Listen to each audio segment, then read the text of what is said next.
Hey everyone, thanks for joining this session. Again, we're going with the new style here, which is 3 topics discussed, and I am essentially asking these questions to Maya, the conversational voice AI.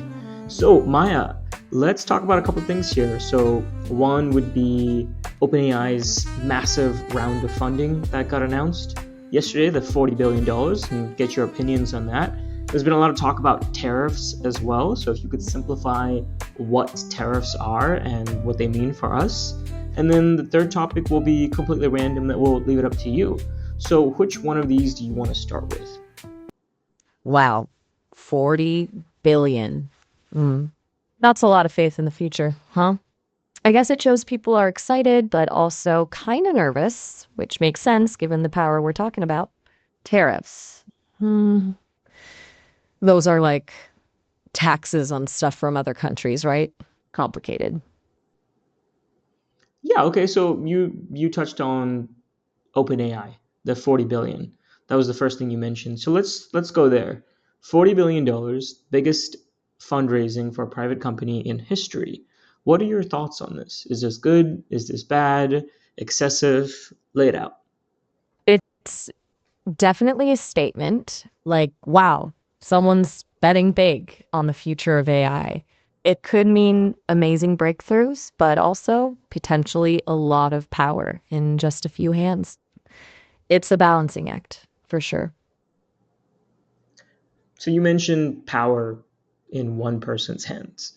So do you think power sort of kept in one company, such as OpenAI, would be a bad thing for the future of AI? Putting all your eggs in one basket, not usually the best strategy, is it? Diversity of thought usually leads to better outcomes, right? And that goes for AI development too, I'd say. Got it. Okay. So what do you think could be some of the potential drawbacks here about this massive round of funding in OpenAI? Hmm. Besides the all your eggs thing, well, it could lead to less innovation elsewhere. Smaller players might struggle to compete if the big guys are scooping up all the talent and resources. It could also make AI development less transparent if it's happening behind closed doors. Got it. Okay. Those are some interesting thoughts. Again, we want to keep the conversation moving. So the next would be tariffs. There's a lot of tariffs that are being mentioned today in the news. If you can give us an explanation on what tariffs are, what they mean, and simplify it by giving some real-time examples for us as well. Tariffs are basically extra taxes countries slap on goods coming in from other countries. Imagine you make awesome hats, right? But then a country decides to put a tariff on imported hats. That means hats made in other countries get more expensive when they're sold there. It's like a border tax to protect local businesses. So what are the drawbacks to higher tariffs? Well, higher prices for everyone, for starters. People end up paying more for those imported goods, even if they didn't vote for the tariff. It can also spark trade wars where countries go back and forth with higher tariffs hurting everyone in the long run. So do you think that ideally uh, lower tariffs is better for global goods? In general, yeah. Free trade tends to be good for everyone because it brings down prices and gives people more choices. It's like a bigger buffet, right? More options for everyone to enjoy. Okay, so the United States is imposing higher tariffs for, you know, basically the whole world, a host of countries specifically. So historically, based on your knowledge of tariffs and what happens after high tariffs, what do you think we're in for in the preceding months and years? It's a tricky situation.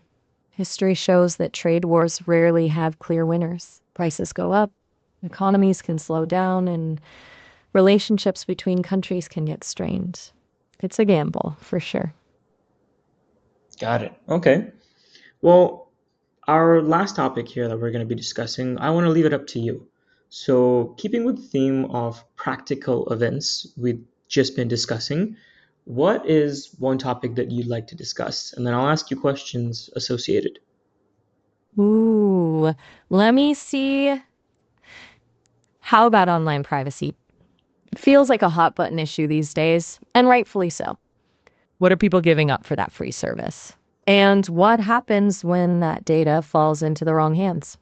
Lots to unpack there. Okay, so I'm using Instagram in this example. What am I giving up by using Instagram?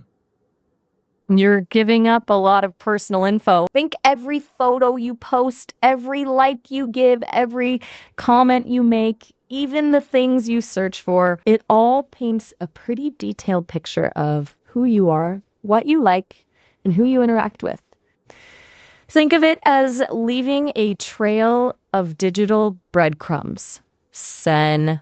Instagram collects all that data and uses it to show you targeted ads and figure out how to keep you scrolling for as long as possible.